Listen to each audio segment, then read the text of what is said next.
Welcome, everyone. The Weber County Commission meeting. Today is Tuesday, October 7th. I'm Commissioner Sharon Bolos. I'm joined by Commissioner Jim Harvey, Commissioner Gage Frower. We will invite the audience to join us in the Pledge of Allegiance, and after that, we'll have Craig Brandt offer an invocation. Please stand.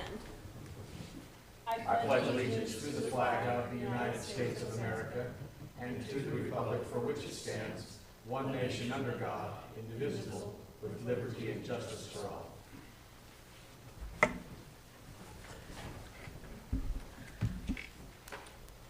Our Father in heaven, we thank Thee for this beautiful sunny day. We're grateful to gather here as a body of Weber County employees and commission to conduct this meeting in the affairs of the county, and ask Thy blessing upon those efforts to serve our citizens.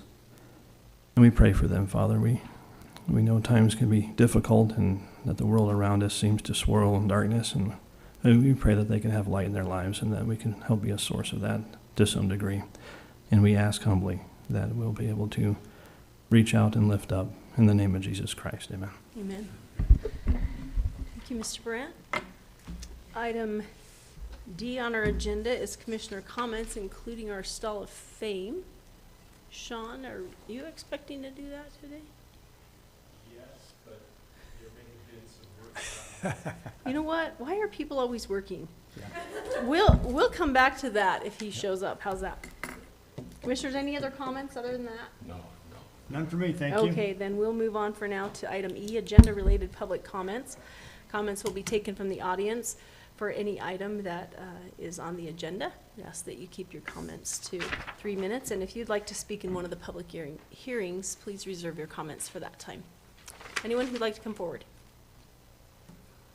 Okay, we'll move on to item F, consent items. Number 1, request for approval of purchase orders in the amount of $8,437.57. Number 2, request for approval of warrants numbers 106094 through 106149 and 493269 through 493360 in the amount of $1,191,993.40 for a summary of warrants and purchase orders. Ricky Hatch.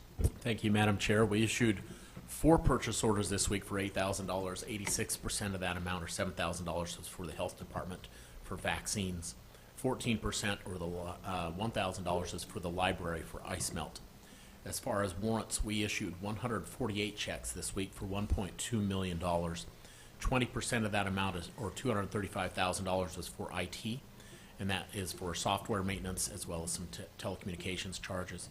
We had 2 items at about 14%, or $190,000. One is for the jail to install 4 rooftop HVAC units and to pay for utilities.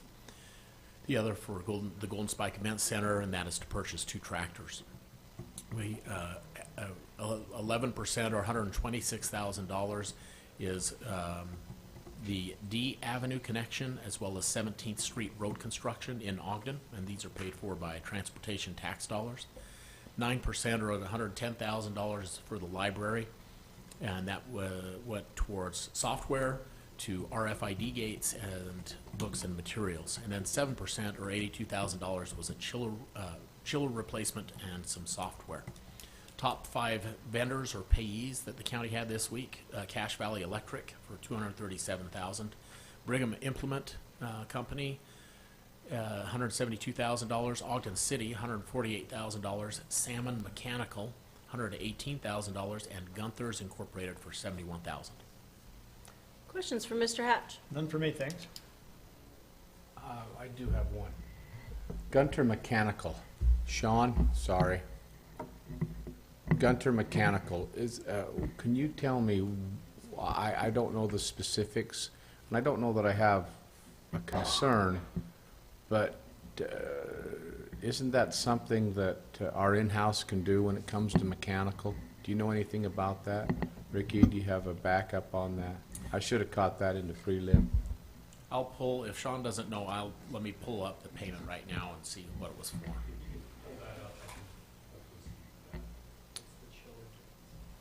Chiller for Kiesel? Oh, that's why. Yeah, if we purchased it, then they will install it. Oh, I got it. That's it. Thank you. No, that's great. Okay. No other questions. Then we'll move to number 4, request for approval of new business licenses. Number 5 is a request for approval of the minutes for the meeting held on September 30th, 2025. Number 6, request for approval of a facility rental agreement with the Utah Department of Natural Resources Division of Wildlife Resources to hold regional advisory council meetings in the Weaver Center for the 2026 year. And number 7, request for approval of a right-of-way agreement by and between Weaver County and the Utah Department of Transportation as part of the acquisition process for the bridge replacement on Burley Lane. Commissioners, I'm ready for a motion. Motion to approve the consent items is listed today, Madam Chair, on our agenda F, 1 through and including 7. Second. All in favor? Aye. Aye, motion carries. Okay, we'll go back to item D on the agenda for our Stall of Fame. Sean?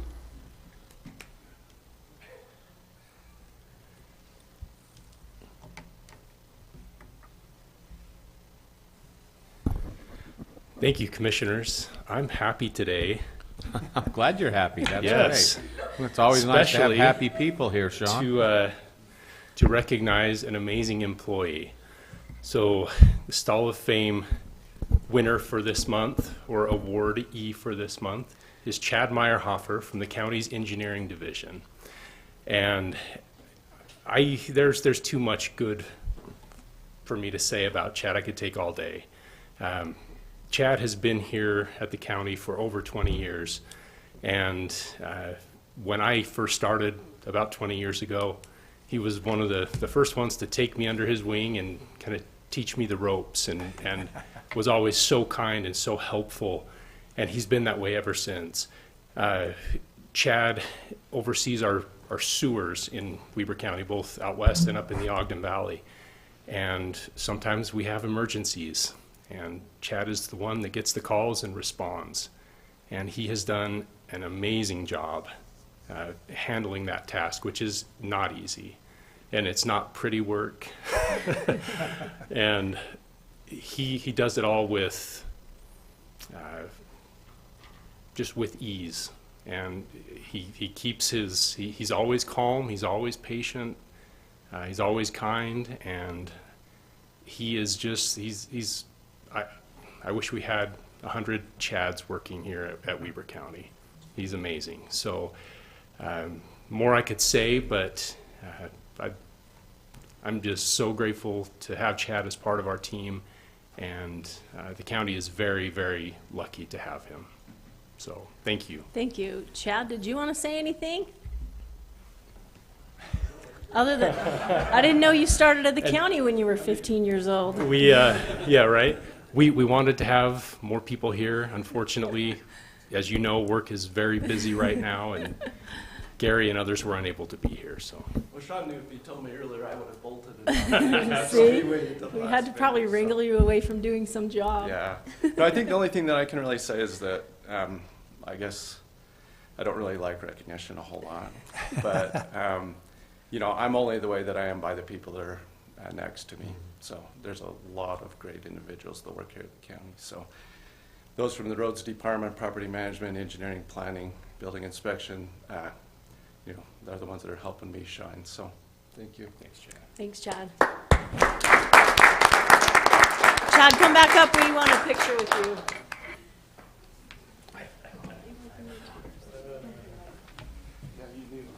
I did.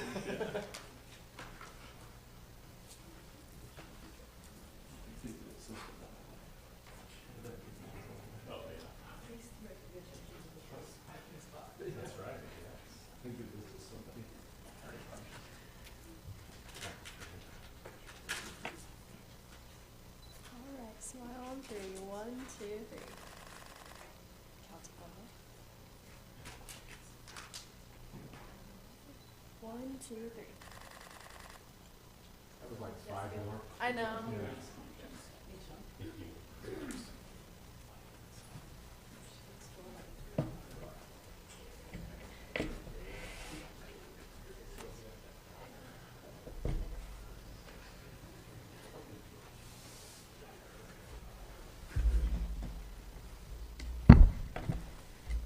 Madam Chair, I'd like to make a comment if I might. Yes, please. So I think it'd be appropriate, Chad actually is part of my portfolio under the engineering department. I could say that sometimes, as Sean has mentioned, we do get communication from the members of the public. Usually they're not good about the sewer, but Chad has a great way of handling the public, even in extreme, what I would call somewhat obnoxious environments. But he does a great job in settling the people down and making sure that at the end of the day, the job gets done, which is what they do in engineering. And under Sean and Gary and that leadership, he's done a great job. So appreciate what you do, Chad. Thank you, Commissioner Harvey. Yeah, I just, you may not realize this, Chad. Long time ago, decades ago, 20-something years ago, there was a big flood it was after hours on a weekend. A big flood coming down 4 Mile, and 4 Mile is the creek that's out there coming through North Harrisville out that way and kind of runs through out by the Golden Spike. And people west of that were being flooded in their homes.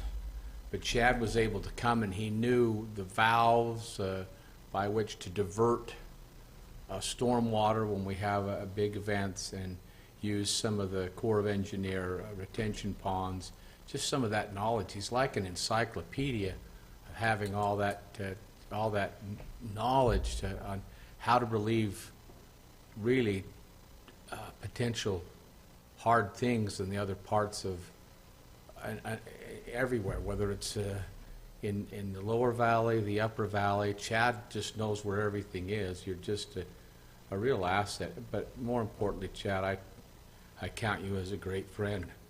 You're loyal, you're kind, you're serving, you're humble, you're smart. We're just so honored to have you at our county. You're really a good man. We appreciate you. Thank you. Thanks, Commissioners. I would just echo what Commissioner Froer said. The problem solvers usually find themselves in the worst positions and the least happy people in the county, and the personality is so important in those situations. So thanks, Chad, for... And it's great to have somebody to diffuse. Yes, yes. Sometimes those environments that Yep. get a little too hostile. Oh. You need somebody with a personality that can diffuse it rather than cause increase. Escalate it, yep. So, So and we Chad's appreciate in that, Chad. Thank you. Yeah. Okay, now we'll move back to item G for our public hearings. We'd look Madam for a Chair, motion to adjourn the public meeting and reconvene as a public hearing. Second. All in favor? Aye. Aye, we're now in a public hearing. For number 2, public hearing regarding an ordinance adopting a development agreement amendment for the exchange as previously approved master plan development in the Wolf Creek area. Charlie Ewert. Commissioners, hello, thank you. You guys have looked at this in a work session. Let me pull up just a brief slideshow that I gave to the Planning Commission.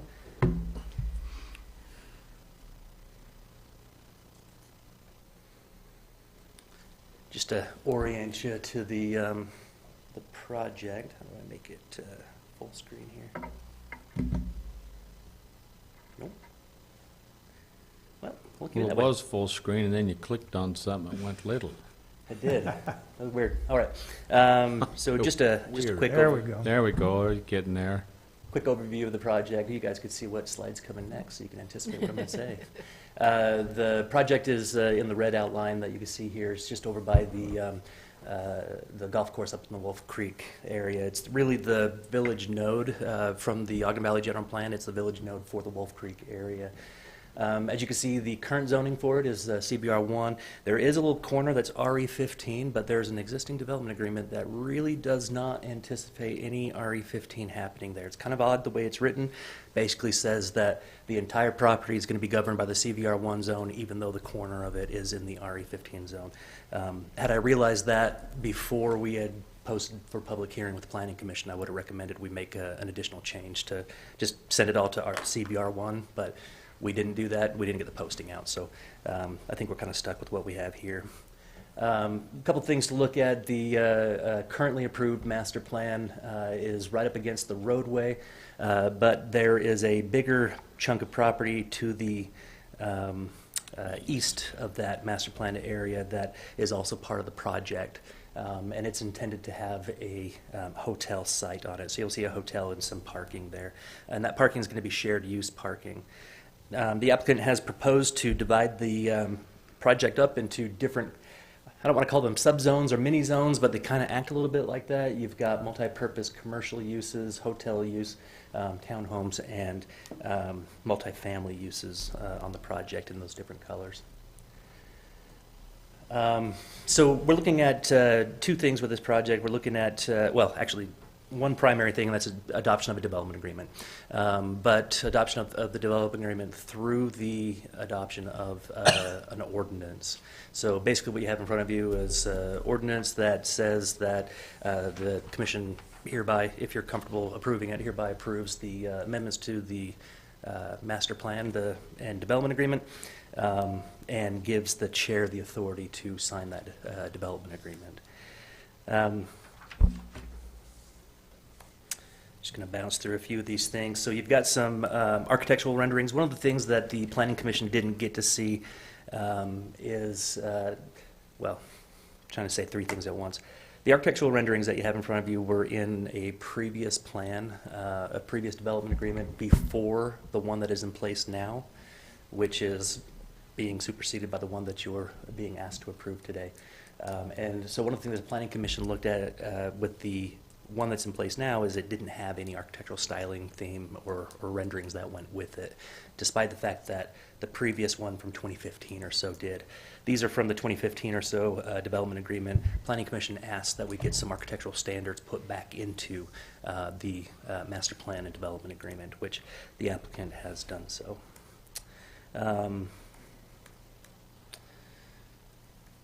Sorry, just bouncing through because I don't know that you guys need all of the details from the Planning Commission meeting, other than to know what their recommendation was. And the recommendation was for approval of the project with certain conditions. And you can see in your staff report how the applicant's request meets each of those conditions.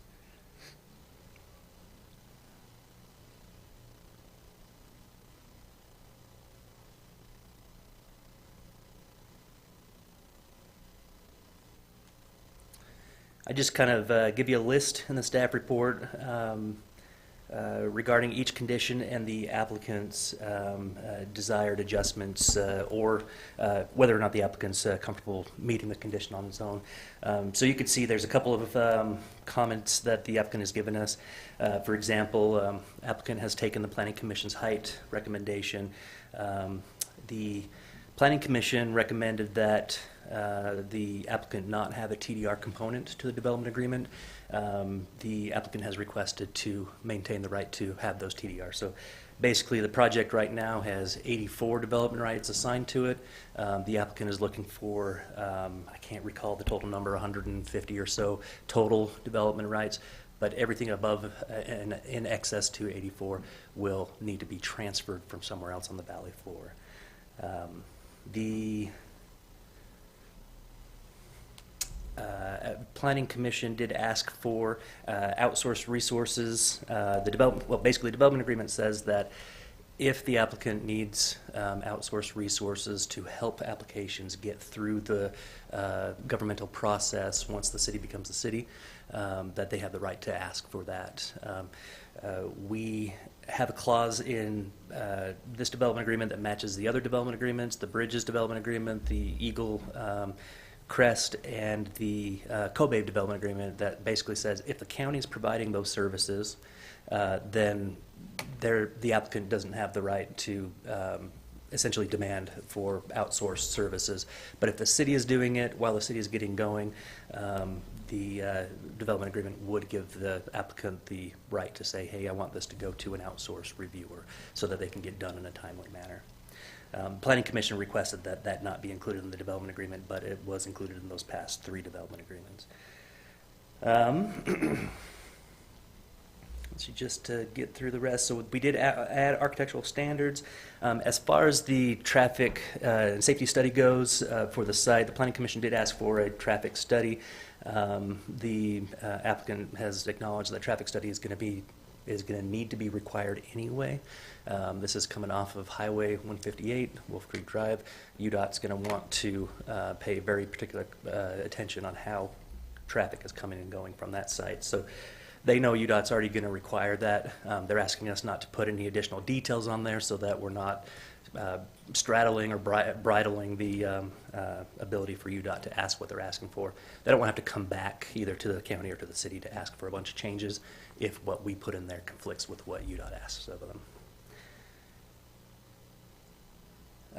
The Planning Commission did ask that whatever the future parking requirements are of the city or whatever ordinances are changed to in the future for parking, that those apply to the project as opposed to the county's parking requirements today. The applicant has requested that we just stick with today's parking requirements.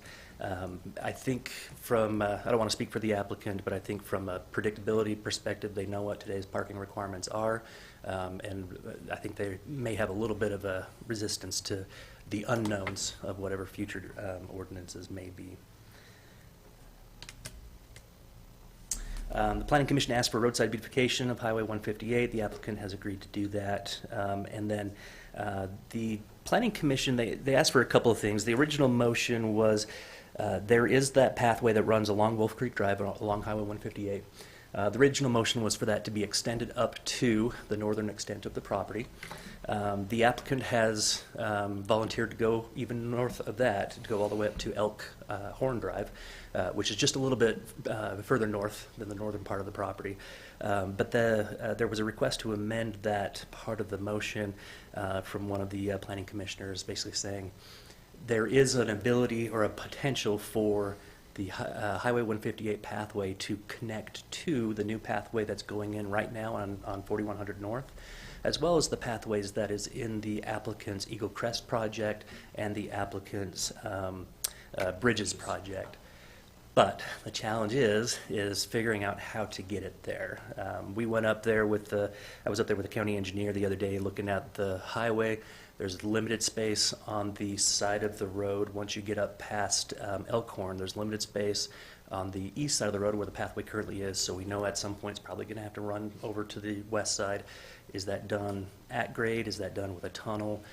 There's a whole bunch of different unknowns that we're just not quite sure yet how to address. There's maybe a quick and dirty way of getting those pathways through the golf course, but as the applicant mentioned to you guys in your work session, he's going to have to hand out helmets for people to use those so that the golf balls aren't hitting them in the head, or maybe wait a little bit until we kind of figure out a better way to make those alignments. The applicant has mentioned he is committed to working on getting those connections made. The Planning Commission's motion ultimately was work with staff to figure out how to do it. I don't know that we've come up with a solution yet on how to make that happen. Too many unknowns.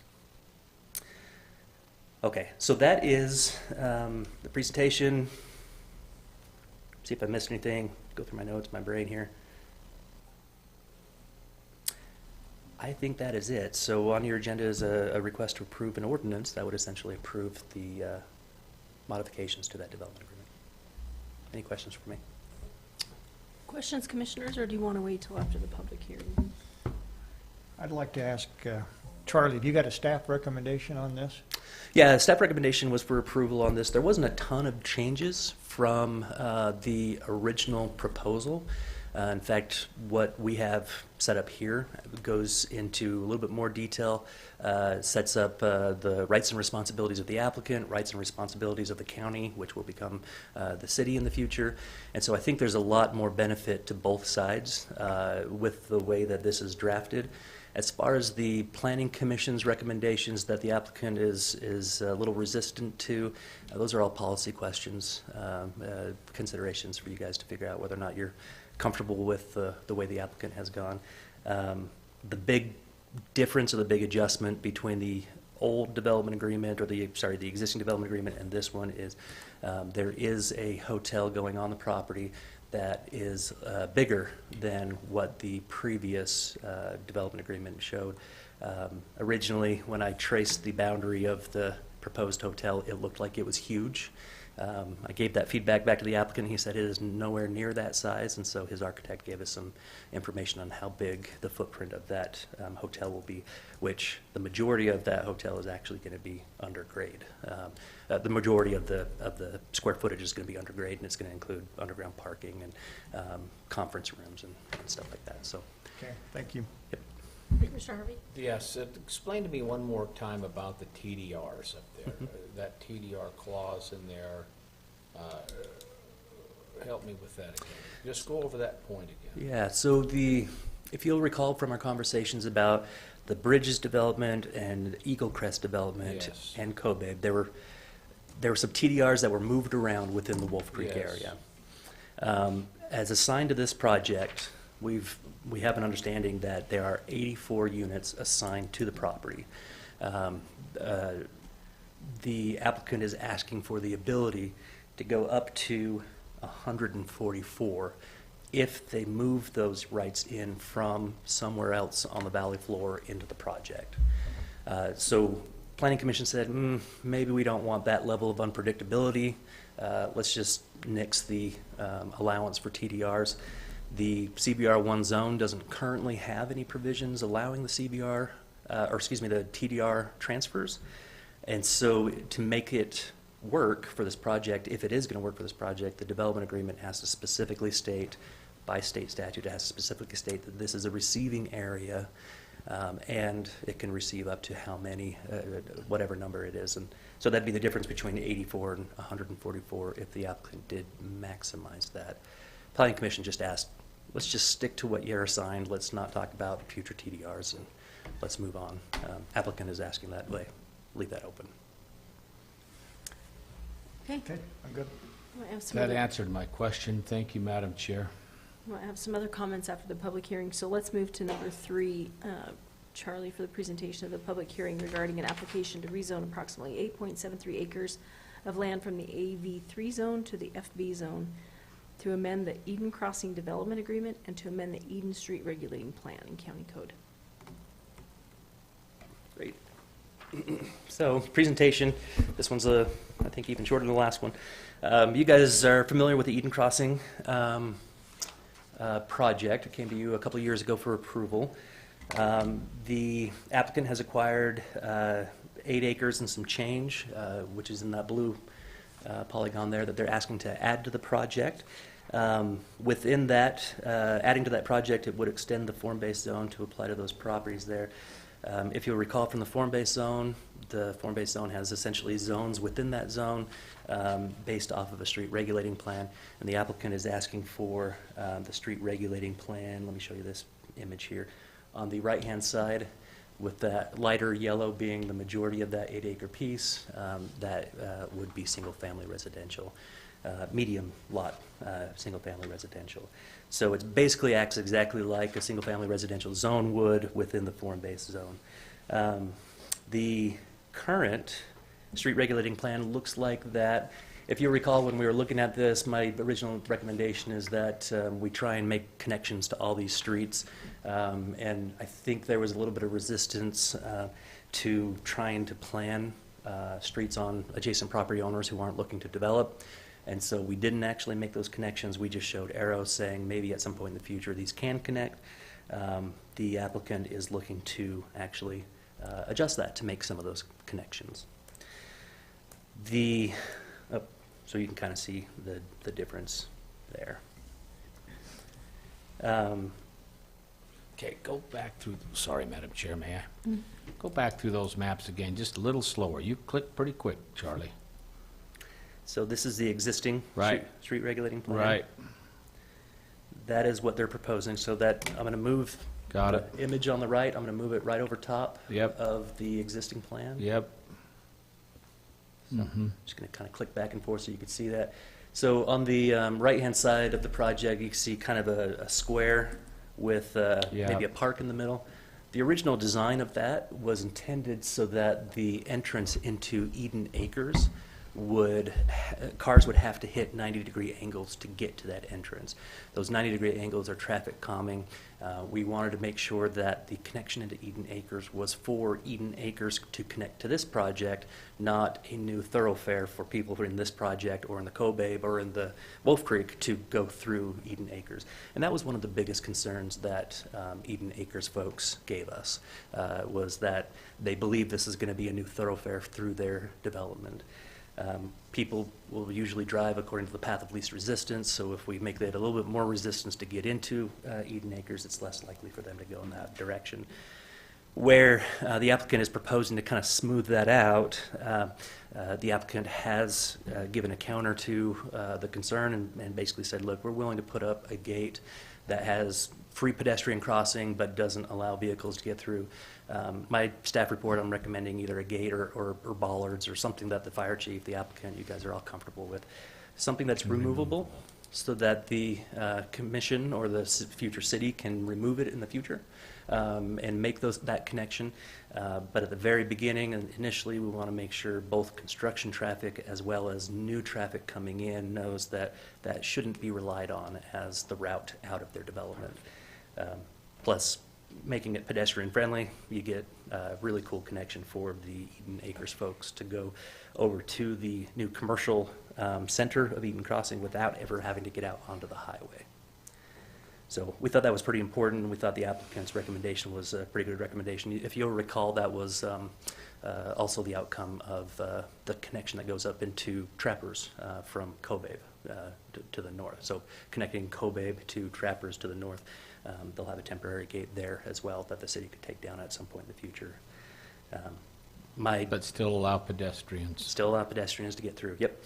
And my take on that is almost every circumstance that I've ever seen something like this in, you're not going to have traffic going the other direction. You're going to have the old neighborhood coming through the new neighborhood, not the other way around, as long as the path of least resistance for the new neighborhood is in a different direction. So. The map that you're seeing here, I'm actually going to show you a different map in just a second. This is the map that I originally recommended to the Planning Commission and to the applicant. Give a little bit of focus to these two connections here. One connection to adjacent property here and one connection to the street down here. My original thought was you probably don't even need a gate to get into Eden Crossing if you've got a direct route to the highway. Path of least resistance would be that. But this, it's a 9 to 10 acre piece of property. There are several different parcels, several different owners in there. It is currently underdeveloped. You've got 2 homes on there and some farmland, very large lots. I suspect over the next 20 to 50 years, you're probably going to see some development in there. The current landowners are very insistent that they are not going to develop the property and that they would like to make sure that we know they're not going to develop property, that they don't want special considerations for development. I'm a little concerned that if we completely wrap streets around that little area, the only way in and out is going to be by the highway. So if you do get development in there, it's just going to be a cul-de-sac, and it's going to push everyone out to the highway, which you don't have multiple ways around. That's the only way through is on that highway if you don't make some good connections in here. So working with the applicant, he really didn't want to make the neighbors who own the property mad by making a connection, but I did tell him I was going to advocate for that pretty strong with you guys, and he said, okay, I'll make the connection to the east, but let's not talk about the connection to the south, which I think is just fine because the connection to the south, let's see. With only 9 lots, you're good. Yeah, 9 if we keep the same zoning. If the city decided to go form-based or something like that, you could potentially get more, but right now only 9. Or excuse me, it'd only be 3 under the 3 acre zone. But if you actually use the street regulating plan, it would probably be closer to somewhere between 9 and 15 in there. If you look at where the mouse is right here and you measure up to the applicant's next road right there, that's only about 450 feet. That's a pretty tight block. So we agreed that that connection wouldn't be needed. And then if and when these landowners choose to develop, they can make the connection to this project here at some point in the future. So a little bit of resistance from the landowner and the applicant from having that connection, but I think from a community perspective, long term, I think it's going to be really important to have. Okay. Let me do the same thing for you that I did with the with the Exchange project. So the Planning Commission put 15 specific conditions on this project, or excuse me, 12 specific conditions on this project. I just want to walk you through some of those. Condition number 1 was a request for a storm drain that addresses a storm drain problem that comes from the Kobe project to the north, down through this project and into the Eden Acres project to the south and east. The request is basically that the applicant do something about that may be above and beyond what they would otherwise be required to do if they're just looking at rough proportionality. The applicant, in talking with the county engineer, has said that's already going to be a requirement of the Kobe project. My only small nuance there is if it's a requirement of the Kobe project, it's not in the Kobe development agreement. Right now, you're in a rulemaking process, approval of Kobe at this point, since rulemaking and development agreement is already done with that, would just be administrative. So my only concern, whether it's this applicant or some other applicant in the future, is they build this really nice, robust drainage system that is later on called a quote-unquote system improvement that they deserve compensation for. It may be better to put that in this development agreement as a voluntary contribution from the applicant, not as something that could be claimed as a system improvement for the future. That is not currently shown, listed in this development agreement right now. So that's the only one that I'm slightly concerned about having challenges enforcing in the future. As far as the rest goes, the applicant has volunteered to reduce the total number of units from 350 to 300. If you remember, the form-based zone requires transferable development rights. And so in order for the applicant to get to whether it's 300, 350, or something else, they're going to have to transfer the majority of those in. The property has a base density right number. I can't remember what that total is. It's probably close to 7 or 8 development rights. Everything else above and beyond that number needs to be transferred in. Applicant has said, well, let's go from 350, which is what's in their current development agreement, down to 300. And the applicant said, okay. Applicant has said we probably won't even hit 300, so that was a pretty easy give for the applicant. As far as the short-term rentals go, the current development agreement limits short-term rentals to just properties in the mixed-use commercial, along mixed-use commercial streets. The big concern from the community and from the Planning Commission was that the new 8-acre piece that has those single-family residential, that any of these STRs could potentially show up there.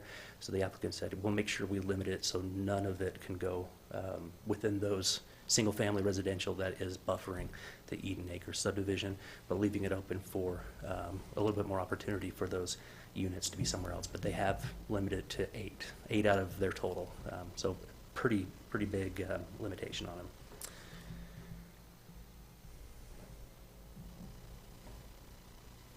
Height restrictions. So the Planning Commission requested that the total height of all buildings be limited to 40 feet. Applicant was requesting 50 feet. Planning Commission gave some caveats to that. The hotel could be up to 50 feet. So you'd have one building in there that could be up to 50, the rest of them limited to 40. And the Planning Commission asked that the building facades that face a public street, that they be limited to a single story with second and third stories being stepped back or set back from that street. They didn't mention how far set back, 20, 30 feet is probably plenty for that. The planning purpose for a step back is to maintain good access to light and sunlight, but also not make it feel so big and so massive up next to the streets. So applicant has said that they want to just stick with what the county commissioners approved in their original agreement, which is no building up next to the highway can be taller than 40 feet and 200 feet behind that, then they can go up to the taller height that they had. The current development agreement actually said if you're right next to the highway, you're within, I think, is either 50 or 100 feet of the highway. You can't be any taller than 1 story. But then there's a caveat to that said, unless there are other buildings in the area on other properties that are allowed to do something different, and there's a building just down the road that Mr. Zane Frohr erected that is a 2-story building right up next to that highway. So the applicant is saying that already undid that 1-story limitation from the existing development agreement. The applicant asked that if the hotel has any more than 100, or excuse me, applicant, the planning commission asked that if the hotel has any more than 100 rooms in it, that anything in excess of that will count as a 2-to-1 transfer against their development rights. Applicants requested that that not be applied. Right now, hotel rooms, if it's just a single room, does not count towards transfers. If it's a hotel suite, kitchen, bathroom, living quarters, that would count as a dwelling unit and would require a transfer. So, Planning Commission is basically saying, look, if you've got 2 hotel rooms that isn't a suite, anything above and beyond 100 rooms, we want that to start counting against their overall 300 unit density.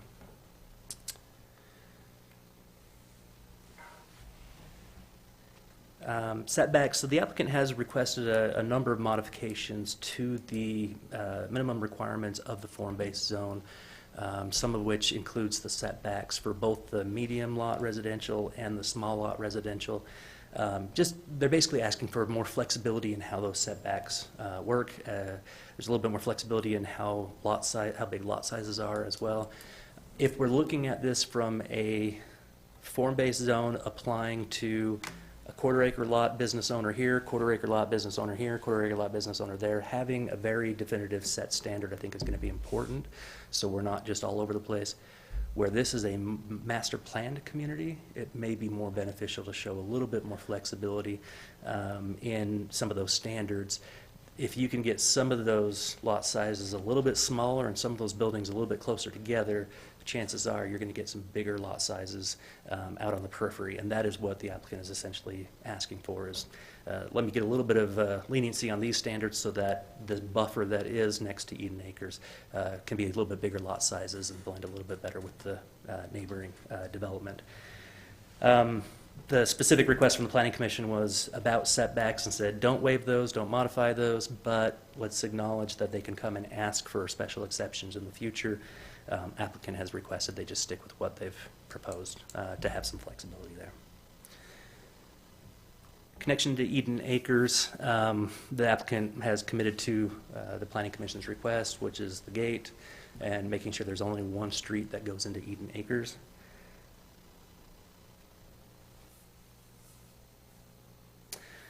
If you guys will recall, part of the negotiation between the County Commission and the applicant on the original development agreement was, how do we get street improvements to that Eden intersection?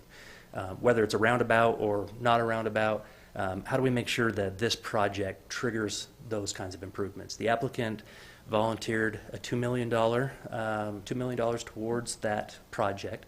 The development agreement says before they start turning dirt, that money's got to come over to the county to make that happen. Again, that was before the city was a thing or even being talked about.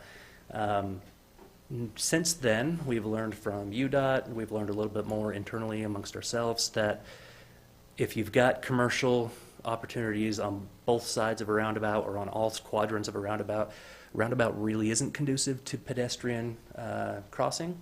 The safest thing to put there will be a street light. That's really not going to be an exciting prospect for Ogden Valley folks. The general plan is very clear. We don't want any signals in the area. We want roundabouts. Before Eden crossing was planned on that side of the intersection, most of that village and commercial space was on the west side of Highway 158, and so having a roundabout there made a little bit more sense at that time. But since we're using more quadrants of that intersection, it's going to be better for that to be either remain a four-way stop or turn into a signal. That's a long way of saying the applicant has said, step one back. The $2 million the applicant was going to contribute towards that roundabout, $1 million was going to be a gift, a donation, and the other $1 million was going to be paid back through impact fees or through pioneer agreements by some other metric or measure as other developers in the area come in to develop. There was a lot of conversation about as Powder Mountain grows, as we had some conversations with Cowboy Partners at one point, and the applicant wanted to make sure that he wasn't eating the entire cost of that. So taking a step back from all of that, not knowing how that roundabout's going to go or whether it's going to go, not knowing what direction the city's going to want to go with some of these improvements, the applicant has suggested instead Let's not do the 2 million with a 1 million payback. Let's just do a 1 million gift, give it over to the new city, and call it good. Let the city spend that how they're going to. The Planning Commission said we want to put a limitation on that spending, that the city isn't going to use it on operations, that they're going to use it on infrastructure that benefits the city. So applicant has agreed to that, and that's in the development agreement now. Talk about outsource reviews with Eden, or excuse me, with the Exchange. Same conversation about this one. And then the original the existing development agreement for Eden Crossing has some hours of construction, some dust mitigation, some noise mitigation. Applicants requesting, well, the Planning Commission asked that whatever new standards are put in place by the city regarding noise, construction activities, and dust mitigation, that those laws be allowed to apply to this project as it's constructed. The applicant said, let's just stick with what we currently have in place. I think it's just a predictability question for them. So those are the 12 conditions that the Planning Commission placed on it and the responses from the applicant for that. Any questions for me Any on any of questions it? before we go to the public hearing? I do have a question regarding the $1 million donation. I think I understood you, but clarify. So original intent was the roundabout. My conversations with UDOT that more than likely a roundabout will not go in there if it's unless it's donated far more than $2 million based on their experience that they've seen on 100 South Yep. and the highway. So what happens to that $1 million if the roundabout, we know that a semaphore can be put in for less than $1 million. Yeah. Yeah, and if it's a semaphore, UDOT will cover that cost. Right. Right. So the $1 million, the way the development agreement currently reads is that $1 million can be spent by the city for parks, rec, infrastructure, trails.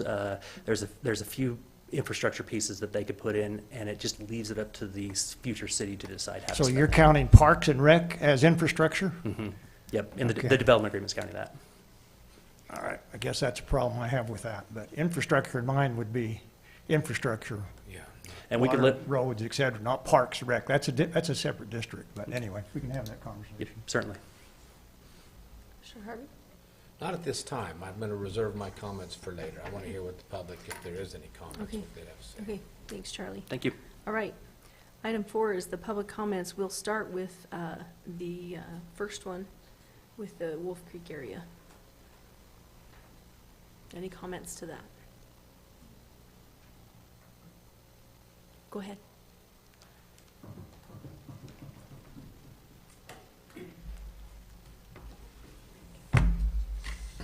Please state your name for the record. First, Commissioner Bolos, is this, I'm sorry, I didn't hear what you said. I'm sorry, this will be the one for the Wolf Creek area, the The, amendment to the exchange. to the exchange? Uh-huh. Okay, thank you. Jan Fulmer, 3741 Red Hawk Circle in Eden. Just a few comments on the area that is proposed for the exchange. This is at least the third plan that's been proposed for that area. The very first plan that came out was around 2011 after the Wolf Creek bankruptcy, and then everybody figured out who got what parcels after the bankruptcy auction.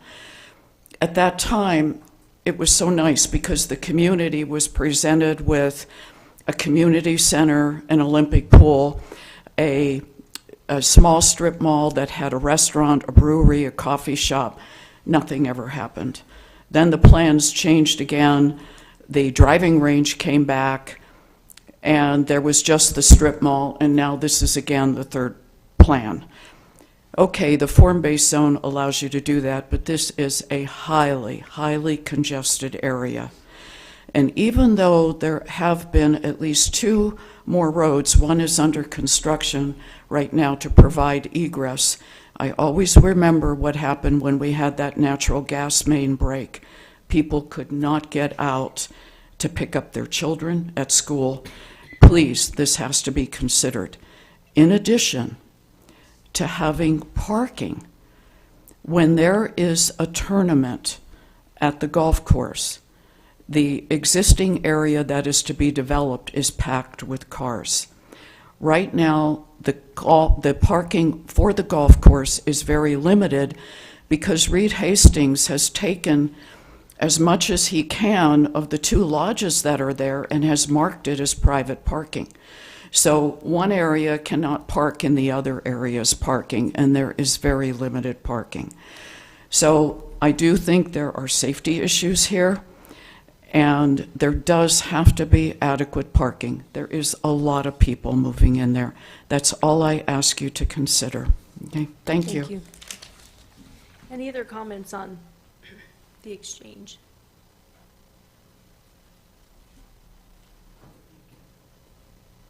Okay, seeing none, then we'll move to the next item, which is the Eden Street Regulating Plan and the amendment to the Eden Crossing Development Agreement. Any comments on those? If you please state your name for the record, thank you. Good morning. My name is Jeff Barber. I live in East Huntsville, and I'm here this morning as representing the Ogden Valley Planning Commission as the vice chair and as the person who made the motion both for the exchange and for Eden Crossing. So a little perspective. First of all, I'm not involved in the Valley in any of the incorporation issues, any of the politics, or any of the litigation. I'm just involved with the Planning Commission and just trying to see that the Valley goes forward in a good way.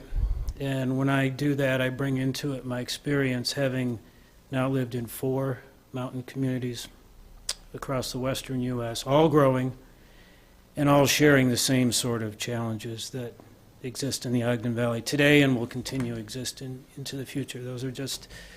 That's the way it is in a geographic area like that that's developing and growing. So that everything has to be done well, or else there'll be problems, and I've seen the problems. So my focus in trying to do my job that you all appointed me to is to look at the details, because the details really do matter. And I am actually a supporter of Eden Crossing and a supporter of some of the missing parts up in the valley. But that said, again, details matter. So I want to talk about first the Eden Crossing, the 12 findings that the Planning Commission brought forth in the motion that passed 6-1. And they're all important. I would say some probably more important than others and more obvious than others, but I think they're all important. The first one being the storm drain situation. And as Charlie said, that drain, which also will support what's going to happen in the COBABE development, is not in any of the current development agreements, and it needs to be somewhere documented. So we think that this particular development agreement should include the requirement for that storm drain. If it gets built earlier to support COBABE, great. If not, it will be in this legislative document. So we think that's important. I'm not going to waste time with the ones that the applicants already agreed to. I'll just focus on the ones that there seems to be some pushback on. The biggest being height. So the original agreement, it's my understanding the original agreement, which was not exactly like the Planning Commission had asked, but the hotel was allowed to be 50 feet, even though you all had put in place for the form-based zoning a maximum height of 40 feet. But yet that hotel was allowed to be 50 feet. Now, in adding these 8 acres, they want to go bigger or have the opportunity to go taller elsewhere. And we don't believe, the Planning Commission doesn't believe that's appropriate in that area specifically. And I think it's important to point out that if you look around, and I'll use Park City as an example, because Park City gets kicked around all the time by people saying, well, we don't want to be like Park City. Well, guess what? In Park City, they're very restrictive on height. There's currently an issue up there right now with the Yarra Hotel redevelopment, where the developers wanted to go higher than their commercial zone allows. And their commercial zone only allows 35 feet.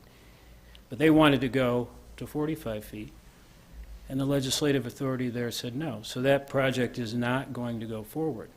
And Park City's been very restrictive and very protective of their height in their commercial core for very good reasons. And I think you all should pay close attention to that. And I think in the Ogden Valley, which is flat, which doesn't have tall buildings, where a tall 50-foot building, especially in that area, would stick out, I think there needs to be careful consideration that 50 feet is tall, that 40 feet is more appropriate, and that step backs are really important. And step backs exist all over. If you go to any development like this, especially in any mountain community where you're trying to not, it's just not a standard urban situation, step backs are the way buildings are built. So the Planning Commission was very specific in saying that the hotel should be the only building taller than the code allows, which is your code, and that all the buildings should have step backs. I'm sorry to interrupt. Sure. I would just ask you to briefly address those things because we heard the Planning Commission recommendations from Mr. Ewert. So if you want to finish the list, would you please be brief on those? Sure. We were in our meeting, I didn't get to bed that night till almost midnight, so a lot of effort went into this by the Planning Commission, just so you're aware.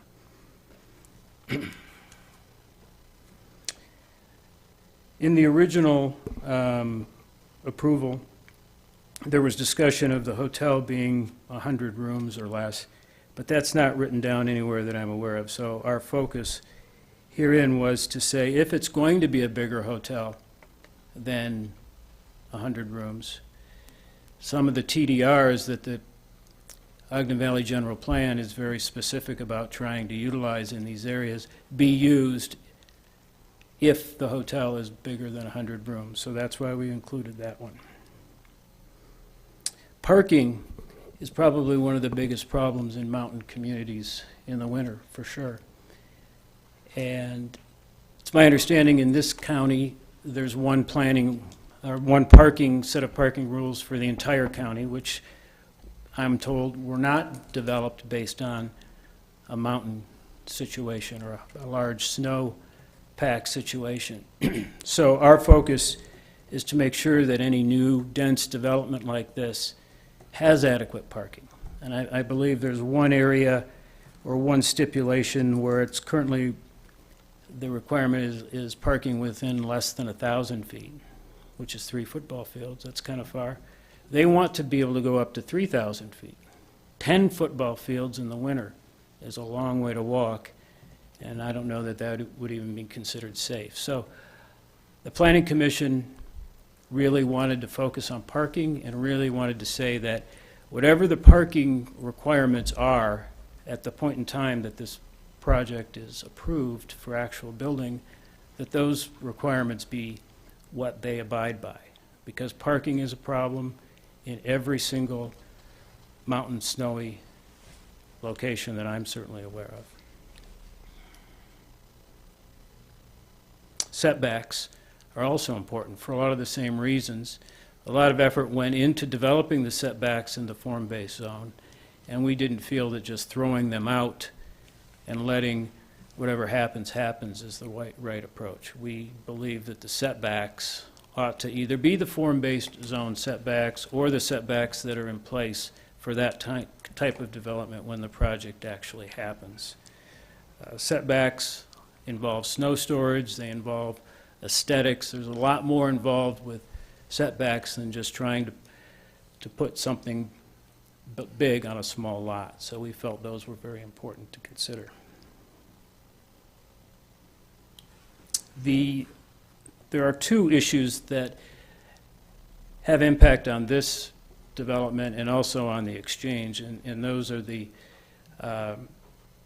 rules regarding noise, dust, hours of operation, and the outsourcing of inspections and other matters. The outlook of the Planning Commission is that it's not fair for the County Commission right now to punish the new incorporation before you even know what the new incorporation is capable of or not. And that's especially true given the state of Utah has rules and laws requiring or with requirements for inspections that they have to abide by, or else they get to go outside. So setting a standard rate now, before you know what the new incorporation is capable of or not, for something that the state already governs, seems to be quite unfair to the new incorporation. So give them a chance. If they can't do it within the required amounts of time, the state already has provisions to take care of that. So I believe that's the reasoning behind what the Planning Commission did. I think every one of those findings is important. Certainly the height is the most obvious one. That's the one people will see and live with. That affects dark sky. That affects all sorts of things. The commission, the Planning Commission, as I said, was in session that night, very long. We made a special exemption to go beyond the required or the time the county has set for those meetings to end. And a lot of effort went into this, so we certainly hope you would look at and consider that effort when you make your decisions. Thank you. Thank you. Is there anyone else?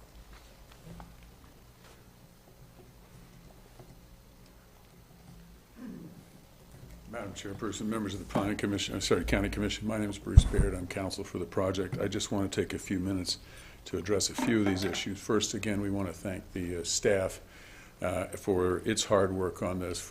We've had great cooperation with the staff. We also want to thank the Planning Commission for their detailed consideration of both of these. We obviously have some relatively minor disagreements with the Planning Commission. I would want to point out that the development agreements that you've seen in front of you actually have all of the changes that Charlie talked about there that the developer has agreed to. So we don't have to make any changes here. I do want to address just a couple of specifics. Number one is the storm drainage. I think there's a way to square this circle rather than putting it in this development agreement, and that is, given the level of good faith we've worked with the county over the last several months and years, we would be willing to enter into a side agreement relatively quickly. We'll work as fast as we can to provide for the storm drainage system, tie it to the appropriate project from which funding may be received, set up reimbursement provisions, and we can get that done very quickly. It would not need to go through the Planning Commission. It would implement what the Planning Commission wants and what I think everybody wants to do up there. But it would be done quicker and easier because we just wouldn't do it as a development agreement. And we're willing to commit to do that. And I think you understand the good faith that this developer has worked with on all of these projects. So we believe that squares the circle, and we believe it's a lot better than putting it in this development agreement, which would require a decent amount of rewriting. Second, regarding the height, I think Charlie did a very good job of addressing that. And I would point out that I do a number of projects in Park City, and there are a vast number of buildings in Park City that are higher than 50 feet. And I don't think there's an analogous relationship here because of the historical nature and everything else. And we are agreeing to height restrictions. They're just somewhat different than what the Planning Commission wanted, and I think Charlie addressed them. Regarding the parking standards and the setback standards, we again think Charlie did a very good job of addressing them. And to be blunt about those, the development agreements are built on predictability. You want to know what you're able to do in terms of how much infrastructure you're putting in versus what types of uses that you can put in and what type of building structures. And given, I'm trying to say this politely, given the anti-development mode of some proponents of the new city, I think it's safe to say that the predictability in terms of parking and setbacks would be vastly inhibited, and the certainty that the project has would be vastly inhibited by leaving that to the future. You can manipulate quite easily what you can build on pieces of property by altering the setback and altering the parking requirements in ways that are designed not really to implement wise policies, but designed to punish growth in particular developers. So we would request that you allow us the flexibility that Charlie has expressed. Obviously, there are provisions in the development agreement for developing under the future laws of either the city or the county. And if it turns out that the future laws of the city make more sense and are reasonable, we're perfectly willing to go back into the city and say, you know, we've seen your laws and they make sense, and we're willing to operate under those laws extensively. So, but it gives us the choice of it, and it also gives us the predictability of not having to worry about malevolence as opposed to benevolence. And I think that there hasn't been any good showing of benevolence up to date, and if it shows up, we're happy to deal with it in the future. Other than that, if there's any questions, we're happy to answer them. If I can answer them, that's fine. If not, we have the rest of our development team here, and John and Eric and Shane are more familiar with the actual details of some of these things. But otherwise, again, thank you and your staff for your consideration. And I think Charlie's done a very good job. And again, thank the Planning Commission too. Thank you. Thank you.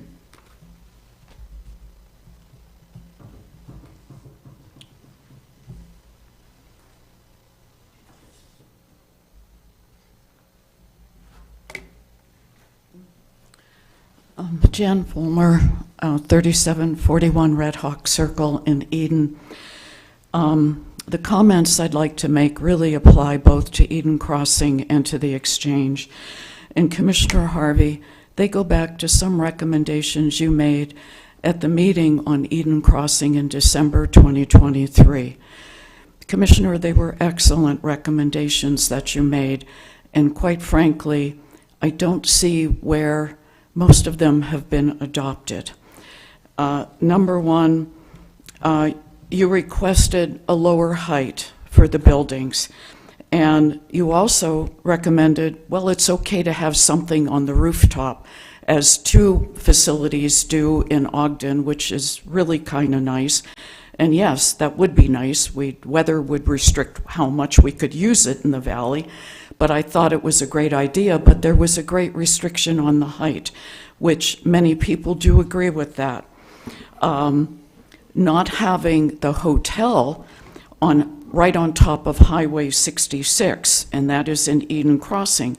You said you don't think that's a good place for it, for people to be looking at it, and we do agree with that. You basically said when you look at Highway 66 to have the first level there be 1 story, then going back to 2 stories, then maybe to 3 stories. It has much more aesthetics to it. It's much more pleasing to look at. You also emphasized that you would like the units to be owner-occupied, which is what you very much have been proposing for Western Weber County and all the development that's going on there, so that the children of families right now do have a place that they can afford. And there have been some excellent plans proposed in Western Weber County, that there be a public plaza, not a park, but a public plaza that's at least 10% of the total acreage for Eden Crossing. Since 8.73 acres are being added onto it, that size needs to increase. And you also indicated it would be good that the developer maintain that plaza for the public use. That also was an excellent idea. Reduction in the total number of STRs by 75%. I don't see where that has been specified, okay? I thought those were excellent recommendations, and I don't see where those have been included in the plan. Perhaps you've had other discussions with the developer, I don't know, but it would be nice if they could be specifically included. The other thing is, I highly recommend that you please consider accepting the 12 conditions proposed by the Ogden Valley Planning Commission. I know the developer doesn't agree with, I believe, 5 or 7 of them, but they are good and they are reasonable. So please, I hope you will consider including that in the development plans. Thank you. Okay, it's your turn.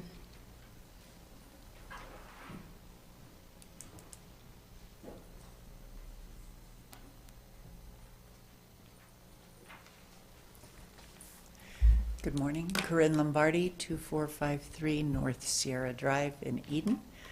I live in Eden Acres, and we are the subdivision that will be mostly impacted by Eden Crossing. So I'm here to talk about the road plan. And I know that the proposal has already been to eliminate the southern access and to go with the northern one with the gate. And I would ask that you consider not putting it in at all. And if you do, Are you definitely talking, a sorry, are you gate. talking about the east one? I'm sorry, east. Yeah, to me it's north. But yes, Okay. the northeastern. There were two proposed, one closer to 166 and one higher up into the cul-de-sac that's there now.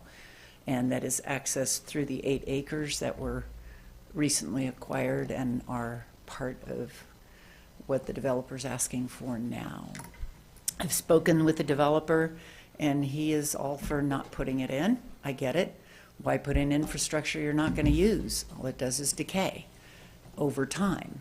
I would suggest that a bike path or a walking path is tremendous. But there was some mention in the commission meeting, that the Ogden Valley Planning Commission meeting, that the primary use of that stubbed out or that connected road would be actually from Eden Acres, which I can assure you is not the case. It's like 30 seconds to get to the highway from anywhere in the subdivision. The increased traffic and usage would come from Cobabe and all of the development up above. And because there's going to be traffic quieting planned for the 2 major roads in Eden Crossing, I've lived with traffic quieting before. Nobody really uses it unless you're going right to that point. You go around it. And the go around is through Eden Acres. We are a rural 1 acre sort of subdivision with about 44 homes, soon to be 60. Kids, animals, walkers, bicyclists, that's what you find on our roads at any time of the day. It's at best a 2-lane road with no sidewalks and no provisions for increased traffic. It's actually not a great road either. If you have no emergency vehicle in their right mind, will use that road and connect through to get to Eden Crossing. Number one, in the winter, they're not going to pass. And if there's people on the road and animals on the road and dogs on the road, big disaster. The easiest way for the fire department 2 blocks away to get to Eden Crossing is to go up the 2 planned roads into Eden Crossing. So since it's not being used now for emergency vehicles, I really just don't see that it would be used in the future, given the limitations of a lights and sirens kind of situation. I don't see any benefits to connecting the road. Right now, if you go up the hill a ways, going north, you've got 2 subdivisions, the Retreat and Highlands. They're not connected. There's no reason to connect them, as is there's no reason to connect Eden Crossing with Eden Acres, 2 wildly different populations. One is rural residential with animals from pigs to goats to llamas and kids riding their bikes from the age of 2 all the way to 18, adults walking, families walking on the road constantly. Increased traffic would ruin our subdivision. The other is resort. It is not residential. There may be a few residential homes there, but there won't be many full-time residential. Just look around all the other subdivisions that are up there. On the hill, you're hard-pressed to find permanent full-time residents. It's mostly part-time.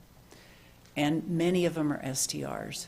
And I did just hear, I think I heard correctly, that 8 STRs were approved to go with the 8 acres of small and medium-sized homes, is that right?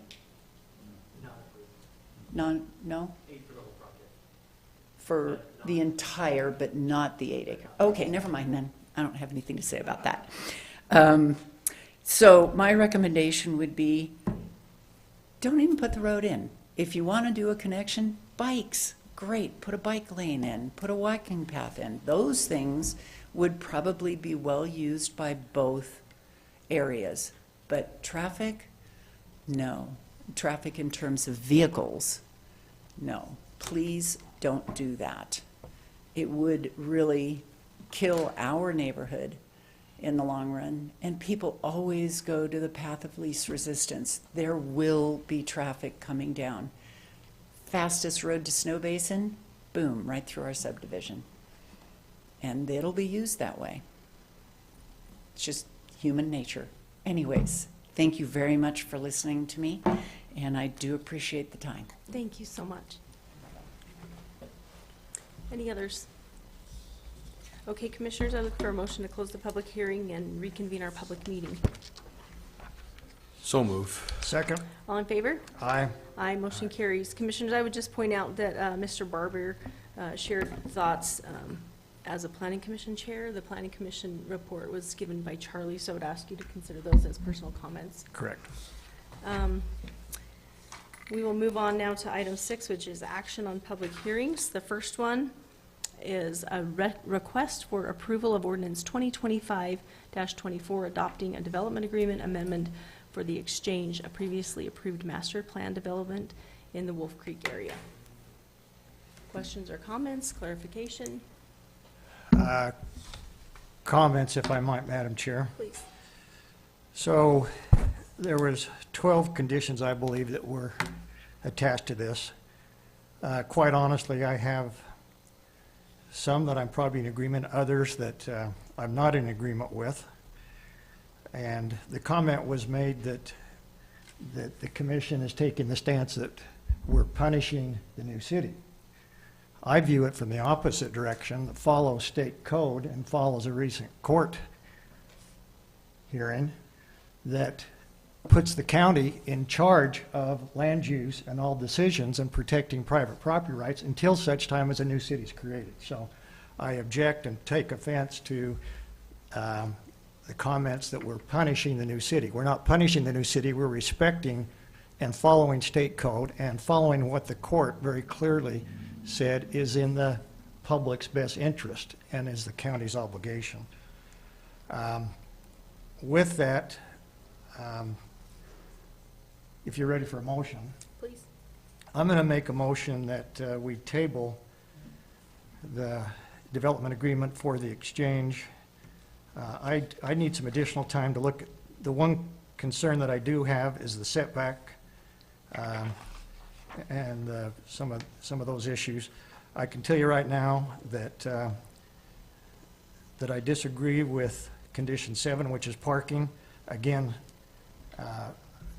if that new city wasn't being formed, the petitioner, the applicant, has the right to have existing parking requirements placed in that development agreement. So I'm consistent there.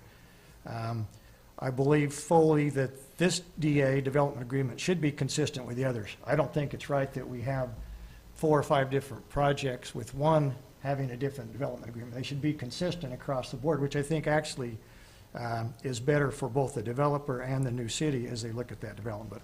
But I'm going to make a motion to table this until time certain, for it should be sometime this month in October, whenever we can fit on the schedule. Okay. Commissioner Harvey? Until whenever you fit on the schedule? Yep. I'll second that with comment. Please. I just want to put it out there right now. I don't understand, and I'll have to get some more information. Some of the restrictions, I'm in the same boat. There are conditions. We set those a long time ago, and I'm in agreement with regards to being consistent. We've established a pattern in being consistent, so I don't understand why there's a disparity. I don't know that tabling hurts it. I'm ready to move forward with a lot of corrections on some of those restrictions, but right now, I'll second that motion. Okay, I have a motion and a second. All in favor? Hold on, is that a roll call, or no? I guess it's not. Thanks. All in favor? Aye. Aye. Motion carries, and I'll add my comment now. I do agree that even though I think we may be in agreement on some of the restrictions and where those end up, I think it's best to come back with a fresh document to review. And I will echo Commissioner Froer's comments. We're still functioning as the governing body over this area, and I think the parking that's established by county ordinances is sufficient. I think the traffic study that's addressed is something that that will happen in the subdivision phase. I don't think that we necessarily need to worry about that. I do appreciate the renderings that are back in the development agreement, especially looking at those and recognizing that they really add to and they're consistent with the character of the Upper Valley. I have some similar comments on the next one. So we'll go on to the approval of ordinance 2025-25 to rezone approximately 8.73 acres of land from the AV3 zone to the FB zone and amend the Eden Crossing Development Agreement. This will be separate from the street regulating plan. Madam Chair, under the circumstances, I think to clean things up, I've got a lot of suggestions on those, especially on the corrections on those. I appreciate the remarks of one who spoke, Ms. Fulmer, that they liked what I had. That's the first compliment I've had on Eden Crossing and since we had our meeting. But I won't take that as the gospel truth. I'd like to, but I can't. I think they were right. They were the right thing to do at the right time, and I think staying consistent with that plan would be, I think, the right thing to do. So I'm confused at the message that was sent forth by that decision from the Planning Commission. We've got a good staff report. We've got the notes from the Planning Commission. I've watched most of that meeting that went till midnight. I don't agree with some of the comments that I think were made in that Planning Commission, and I've chosen not to be offended by them, but they, in my mind, were illegal. And I will not, I support the law. I don't support I'm going to follow the law. I'll just leave it at that. So with that, I'll make a motion that we table that Eden Crossing until time certain, that's certainly by the end of October, to get this done. Madam Chair, I'm happy to second that with a comment, if I might. Please. So I agree with that. I think this needs to be addressed as far as the conditions. I think some of these conditions that flow through from our previous discussion also impact this, including parking, including the DA agreement being consistent. Again, setbacks need to be looked at and addressed based upon the flexibility that I believe developers need to make a successful project. And the more that we hamstring, as I've said before, and try to outsmart the market, government's usually wrong. And also on the $1 million donation, I don't agree that that can be used on any basically infrastructure that is chosen. That infrastructure is pretty clear in my mind. That needs to be limited to roads, water, and sewer. End of story. So I think that if the $1 million stays in there, and again, that would be up to the new city to decide, but it needs to be limited, not left wide open. May I, Madam Chair, Please. make one more comment? There's one thing I'm going to say, though. Charlie, I've heard you say about roundabouts that they're less convenient. Sometimes people get out around them. I've had a chance to visit other areas that have more and more roundabouts. I like the raised pedestrian pathways going through the roundabouts, which slows traffic more. I'm in a disagreement with you on those. I like the roundabout idea. I realize it's going to cost a lot more money.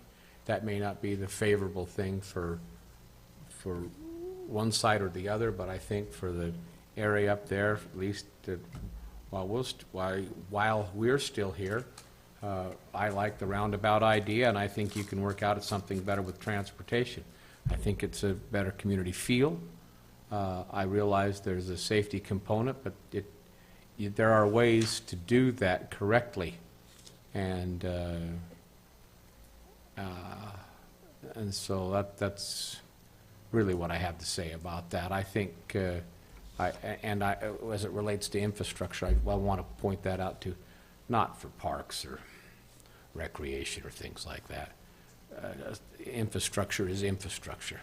It's got to be in the ground. It's up there, so.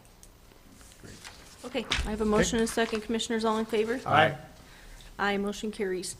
And then the last one is ordinance 2025-26 to amend the Eden Street regulating plan in county code.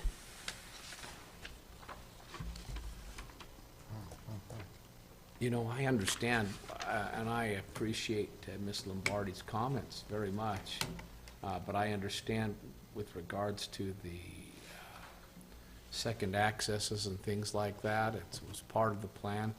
I'm in favor of that, so I'm going to make a motion that we approve that, that street regulating plan as presented by Mr.